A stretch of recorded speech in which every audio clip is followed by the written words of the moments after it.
is safer now, today, than it has ever been because of that work. And in regards to the ongoing political climate, Director Patel, how do sanctuary policies that are still being implemented and defended in certain states, cities, and counties, how do they help or hurt your efforts to make America safer? Well, if you are harboring criminals, you are harboring our ability to keep our communities safe.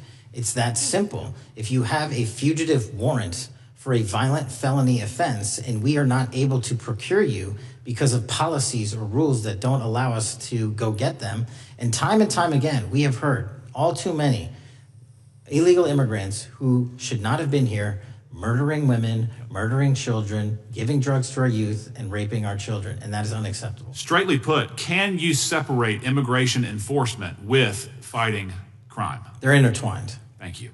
In regards to policies like cashless bail, how does that help or hurt your efforts?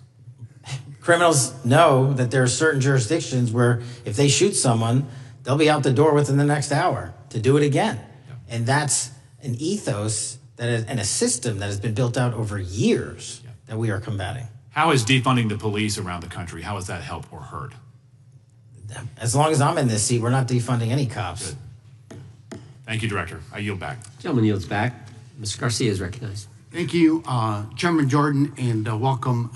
As members of the Judiciary Committee, we have a responsibility to conduct oversight of the FBI and assess whether or not you're doing a good job in a responsible and impartial manner, or whether you're just a henchman for Donald Trump who's weaponizing the Bureau at the expense of public safety. As Congressman per tenure, is the Bureau's expanded role in low-level, non-criminal immigration enforcement. I have a report here from the conservative Cato Institute.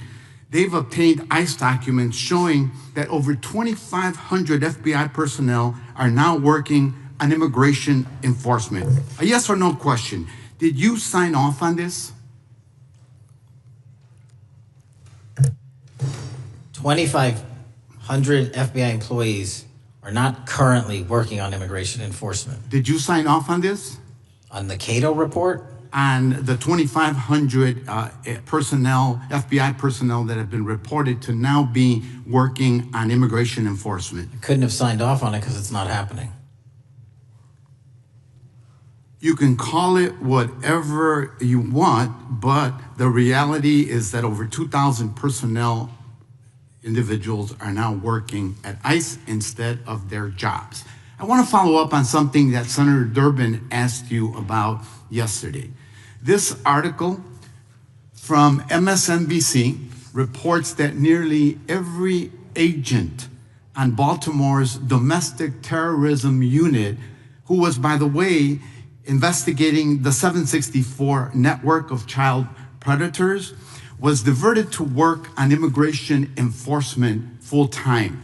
That forced them to, and I quote him, walk away from investigations of a network of violent predators that targets and exploits children online.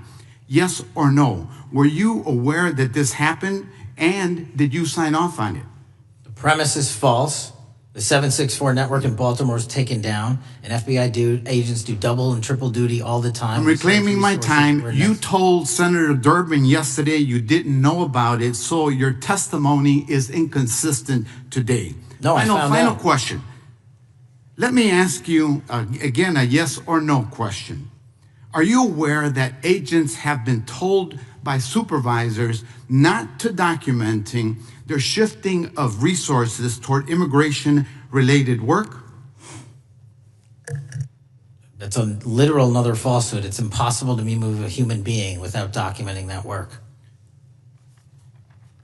As FBI director, you must be transparent with Congress. You need to provide us information about how many agents have been diverted to non-criminal immigration enforcement, why the Baltimore unit was dismantled, and whether there's a cover-up of what's happening under your leadership. Because this goes to the heart of whether or not you're carrying out the stated mission of the FBI, keeping our communities safe. Diverting FBI agents from investigating violent child predators doesn't make us safer.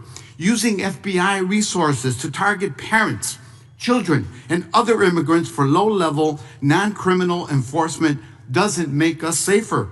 Enabling violent, lawless conduct by federal enforcement doesn't make us safer, as we saw last week when an ICE officer killed one of my constituents. And I know that the FBI has been involved in that investigation. And yesterday, ICE did a raid in the suburb of Elgin where 2 U.S. citizens were arrested, and who accompanied them on that filming of that show? Secretary Nunn. Shameful conduct. And weaponizing the FBI to serve Donald Trump's political agenda instead of the American people does not make us safer. Before I yield back, Mr. Chairman, I request unanimous consent to submit the following documents for the record. A report from the Cato Institute, which I referenced earlier, where ICE has diverted over 2,500 officers from their jobs, and 2, an article from MSNBC titled Trump's Deportations Divert FBI Agents Off Child Predator Cases, and an article from CNN entitled White House Pressure for Increased Immigration Arrests Strains Law Enforcement Agencies. Thank you, and I yield back. Gentleman yields back. Without objection, the gentleman yields back. Gentleman from Wisconsin recognized. Thank you, and thank you, by the way, for coming over here. Sorry you have to put up with all this. I know when you took over, the FBI's reputation in a lot of circles perhaps had never been lower. I mean, part of that is brazen involvement